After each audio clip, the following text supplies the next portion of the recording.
Hi friends, ಎಲ್ಲರಿಗೂ ನಮಸ್ಕಾರ. ಮತ್ತೊಮ್ಮೆ ನಿಮ್ಮ ರವಿ ಫೈರ್ ಬ್ರ್ಯಾಂಡ್ ಯೂಟ್ಯೂಬ್ ಚಾನಲ್ಗೆ ಸ್ವಾಗತ. ಈ ಒಂದು ವಿಡಿಯೋದಲ್ಲಿ PM ಉಜ್ವಲ ಯೋಜನೆ ಅಡಿಯಲ್ಲಿ ಉಚಿತವಾಗಿ ಗ್ಯಾಸ್ ಸ್ಟವ್ ನಂತರ ಸಿಲಿಂಡರನ್ನು ಪಡ್ಕೊಳ್ಳೋದಕ್ಕೆ ನಾವೇನು ಮಾಡಬೇಕು, ಅರ್ಜಿಯನ್ನು ಹೇಗೆ ಸಲ್ಲಿಸಬೇಕು, ಅರ್ಜಿ ಸಲ್ಲಿಸೋದಕ್ಕೆ ಏನೆಲ್ಲ ದಾಖಲಾತಿಗಳು ಬೇಕು, ಅರ್ಜಿ ಸಲ್ಲಿಸಿದ ನಂತರ ಎಲ್ಲಿ ನಾವು ಅರ್ಜಿಯನ್ನು ಕೊಡಬೇಕು, ನಂತರ ಉಚಿತವಾಗಿ ಗ್ಯಾಸ್ ಸ್ಟವ್ ಸಿಲಿಂಡರನ್ನು ಯಾವ ರೀತಿ ಪಡ್ಕೊಳ್ಳೋದು, ಈ ಎಲ್ಲದರ ಬಗ್ಗೆ ಸಂಪೂರ್ಣವಾದ ಮಾಹಿತಿಯನ್ನು ಈ ವಿಡಿಯೋದಲ್ಲಿ ಕೊಡ್ತೀನಿ ಸ್ನೇಹಿತರೆ. ಹಾಗಾಗಿ ಈ ವಿಡಿಯೋವನ್ನು ಪೂರ್ತಿಯಾಗಿ ನೋಡಿ. ಅದೇ ರೀತಿಯಾಗಿ ಸರ್ಕಾರದಿಂದ ಬರುವಂತಹ ಹಲವಾರು ಯೋಜನೆಗಳ ಬಗ್ಗೆ ನಮ್ಮ ಒಂದು ಯೂಟ್ಯೂಬ್ ಚಾನಲಲ್ಲಿ ವಿಡಿಯೋಸ್ ಮುಖಾಂತರ ನಿಮಗೆ ಮಾಹಿತಿಯನ್ನು ಕೊಡ್ತಾ ಇರ್ತೀವಿ. ಹಾಗಾಗಿ ಸಬ್ಸ್ಕ್ರೈಬ್ ಮಾಡ್ಕೊಳ್ಳದೆ ಇರ್ತಕ್ಕಂಥವ್ರು ಕೂಡಲೇ ಸಬ್ಸ್ಕ್ರೈಬ್ ಮಾಡ್ಕೊಳ್ಳಿ. ನಿಮ್ಮ ಮೊಬೈಲ್ ರೈಟ್ ಸೈಡಲ್ಲಿ ಸಬ್ಸ್ಕ್ರೈಬ್ ಅಂತಿರುತ್ತೆ, ಅದನ್ನು ಒಂದ್ಸರಿ ಕ್ಲಿಕ್ ಮಾಡಿ. ಮತ್ತೆ ಇನ್ನೊಂದ್ಸರಿ ಕ್ಲಿಕ್ ಮಾಡಿದ್ರೆ ಆಲ್ ಅಂತ ಬರುತ್ತೆ. ಹಾಲ್ ಅನ್ನೋದ್ರ ಮೇಲೆ ಕ್ಲಿಕ್ ಮಾಡೋದ್ರ ಮುಖಾಂತರ ನಾವು ನೀಡುವಂತಹ ಮಾಹಿತಿ ನಿಮಗೆ ಉಚಿತವಾಗಿ ಮೊದಲೇ ಬರುತ್ತೆ ಸ್ನೇಹಿತರೆ. ಇನ್ನು ಉಚಿತವಾಗಿ ಗ್ಯಾಸ್ ಸ್ಟವ್ ಸಿಲಿಂಡರನ್ನು ಪಡ್ಕೊಳ್ಳೋದಕ್ಕೆ ಆನ್ಲೈನ್ ಮುಖಾಂತರ ಅರ್ಜಿಯನ್ನು ಬಿಟ್ಟಿದ್ದಾರೆ. ಸೊ ಅರ್ಜಿ ಸಲ್ಲಿಸೋದಕ್ಕೆ ಏನೆಲ್ಲ ಅರ್ಹತೆಗಳನ್ನು ಹೊಂದಿರಬೇಕು, ಅದೇ ರೀತಿಯಾಗಿ ಅರ್ಜಿ ಸಲ್ಲಿಸೋದಕ್ಕೆ ಏನೆಲ್ಲ ದಾಖಲಾತಿಗಳು ಬೇಕು ಅಂತ ಹೇಳ್ತೀನಿ. ನಂತರ ಯಾವ ರೀತಿ ಅರ್ಜಿ ಸಲ್ಲಿಸೋದು ಅಂತಲೂ ಹೇಳ್ತೀನಿ. ಇನ್ನು ಉಚಿತವಾಗಿ ಗ್ಯಾಸ್ ಸ್ಟವ್ ಸಿಲಿಂಡರನ್ನು ಪಡ್ಕೊಳ್ಳೋದಕ್ಕೆ ಅರ್ಜಿ ಸಲ್ಲಿಸೋದಕ್ಕೆ ಏನೆಲ್ಲ ಅರ್ಹತೆಗಳನ್ನು ಹೊಂದಿರಬೇಕಪ್ಪ ಅಂತ ಅಂದರೆ, ಈ ಒಂದು ಯೋಜನೆಗೆ ಮಹಿಳೆಯರು ಮಾತ್ರ ಅರ್ಜಿಯನ್ನು ಸಲ್ಲಿಸೋದಕ್ಕೆ ಆಗುತ್ತೆ.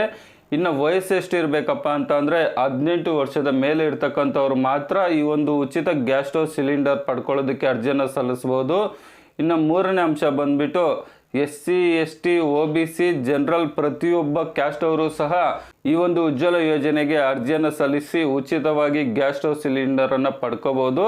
ಇನ್ನು ಅರ್ಜಿ ಸಲ್ಲಿಸೋದಕ್ಕೆ ಏನೆಲ್ಲ ದಾಖಲಾತಿಗಳು ಬೇಕಪ್ಪ ಅಂತ ಅಂದರೆ, ನಿಮ್ಮದೊಂದು ಆಧಾರ್ ಕಾರ್ಡ್ ಬೇಕಾಗುತ್ತೆ, ನಂತರ ಆಧಾರ್ ಕಾರ್ಡ್ಗೆ ಲಿಂಕ್ ಇರುವ ಮೊಬೈಲ್ ಬೇಕಾಗುತ್ತೆ, ನಂತರ ರೇಷನ್ ಕಾರ್ಡ್ ಬೇಕಾಗುತ್ತೆ, ನಂತರ ಬ್ಯಾಂಕ್ ಪಾಸ್ಬುಕ್ ಬೇಕಾಗುತ್ತೆ.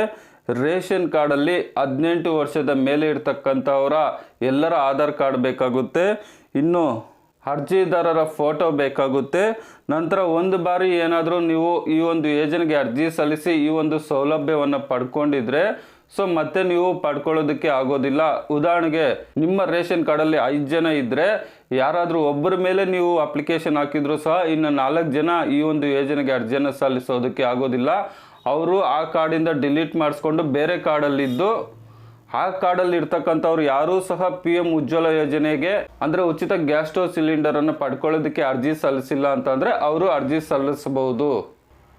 ಇನ್ನು ಇಷ್ಟು ದಾಖಲಾತಿಗಳಿದ್ರೆ ನೀವು ಪ್ರಧಾನ ಮಂತ್ರಿ ಉಜ್ವಲ ಯೋಜನೆಗೆ ಅರ್ಜಿಯನ್ನು ಸಲ್ಲಿಸ್ಬೋದು.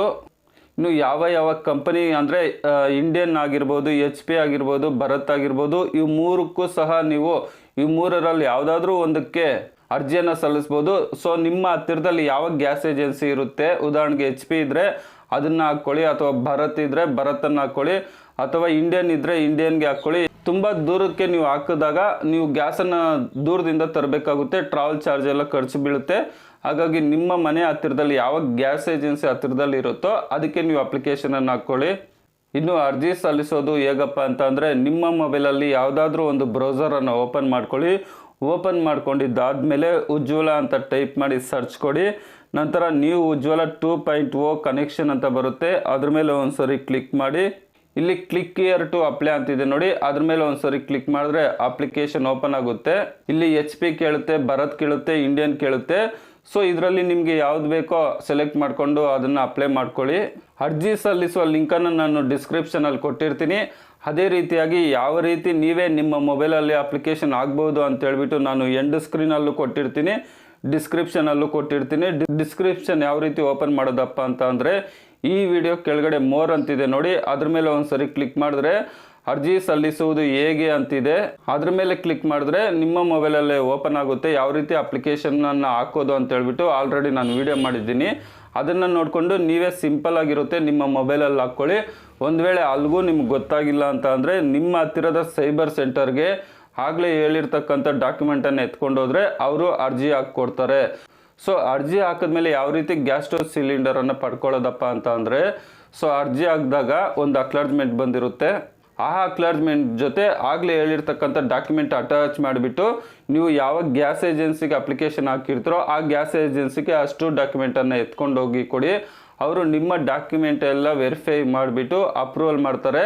ಆಮೇಲೆ ನಿಮಗೆ 1 or 2 ಮಂತ್ ಒಳಗಡೆ ಅವರು ನಿಮಗೆ ಫೋನ್ ಮಾಡ್ತಾರೆ, ಈ ಥರ ನಿಮಗೆ ಉಚಿತವಾಗಿ ಗ್ಯಾಸ್ ಸ್ಟವ್ ಸಿಲಿಂಡರ್ ಬಂದಿದೆ, ಬಂದು ತಗೊಂಡೋಗಿ ಅಂತ ಹೇಳ್ಬಿಟ್ಟು. ಆಗ ನೀವು ಉಚಿತವಾಗಿ ಗ್ಯಾಸ್ ಸ್ಟವ್ ಸಿಲಿಂಡರನ್ನು ತಗೊಬರ್ಬೋದು. ಸೊ ಈ ರೀತಿಯಾಗಿ ಉಚಿತವಾಗಿ ಗ್ಯಾಸ್ ಸ್ಟವ್ ಸಿಲಿಂಡರನ್ನು ಪಡ್ಕೊಳ್ಳೋದಕ್ಕೆ ಕೇಂದ್ರ ಸರ್ಕಾರದಿಂದ ಅರ್ಜಿಯನ್ನು ಬಿಟ್ಟಿದ್ರೆ, ಸೊ ಯಾರೆಲ್ಲ ಅರ್ಜಿಯನ್ನು ಸಲ್ಲಿಸಿಲ್ವೋ ಅಂಥವ್ರು ಕೂಡಲೇ ಅರ್ಜಿಯನ್ನು ಸಲ್ಲಿಸಿ ಅದೇ ರೀತಿಯಾಗಿ ಉಚಿತವಾಗಿ ಗ್ಯಾಸ್ ಸ್ಟವ್ ಸಿಲಿಂಡರನ್ನು ಪಡ್ಕೊಳ್ಳಿ ಸ್ನೇಹಿತರೆ. ಸೊ ಅದೇ ರೀತಿಯಾಗಿ ನಮ್ಮ ಒಂದು ಯೂಟ್ಯೂಬ್ ಚಾನಲ್ಗೆ ಯಾರೆಲ್ಲ ಸಬ್ಸ್ಕ್ರೈಬ್ ಮಾಡ್ಕೊಂಡಿಲ್ವೋ ಅಂಥವ್ರು ಕೂಡಲೇ ಸಬ್ಸ್ಕ್ರೈಬ್ ಮಾಡ್ಕೊಳ್ಳಿ. ವಿಡಿಯೋ ನೋಡಿದ್ದಕ್ಕಾಗಿ ತುಂಬ ಧನ್ಯವಾದಗಳು. ಬಾಯ್, ಟೇಕ್ ಕೇರ್ ಫ್ರೆಂಡ್ಸ್.